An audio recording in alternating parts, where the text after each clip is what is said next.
Hi, this is Julia Waldorf, juliawaldorf.com, and I have Rick Abbott here in San Luis Obispo at the Grange, who is feeding a lot of people the day before Thanksgiving.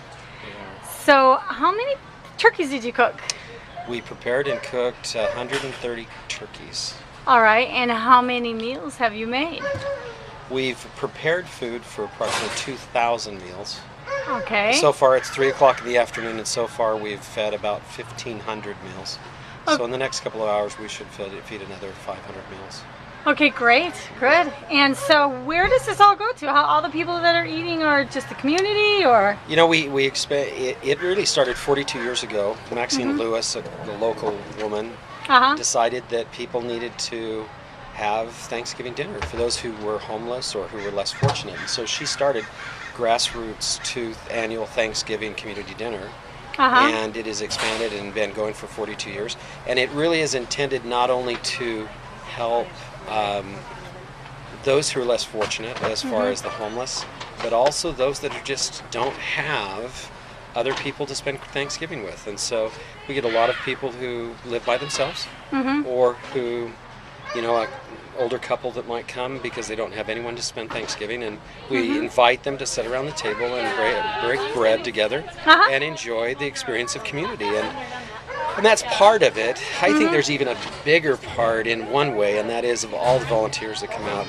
Yesterday, as we were preparing chopping celery and chopping onions, thousands of things, people would say, you know, I could bring my Cuisinart and do this so fast. And I said, but that's not the point.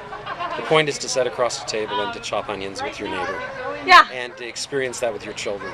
And so we literally have, I would say, an estimated 250 volunteers that will come through the doors, whether it be collecting the food at the local grocery stores. Vaughn's, Ralph's, both Albertsons here in San Luis have been remarkable about allowing us to come, and on 2 days, the 2 Saturdays before Thanksgiving, to hand people a shopping list and say, this is what we need to prepare this dinner. And they go in and buy it and bring it out and hand it to us. And, and whether it's turkeys or a box of dressing or whatever. And then we bring it here and we spend 2 days preparing it and really enjoying the experience of preparing it. But the best part is to sit down and break bread with your neighbor and say, hey, this is a worthwhile experience to get together.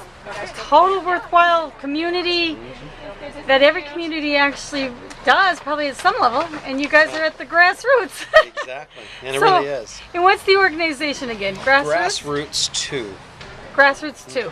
And is there a website or anything like that? No, we're working on that. Oh yeah? Okay, well.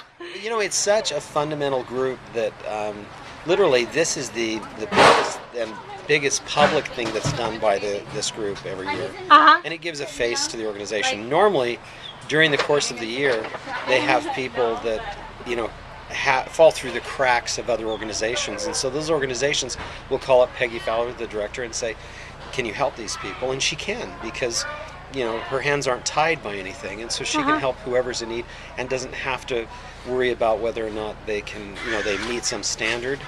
If they need help, they can get help. And so it's a remarkable thing. But it's very low key in the sense that it's operating by one woman.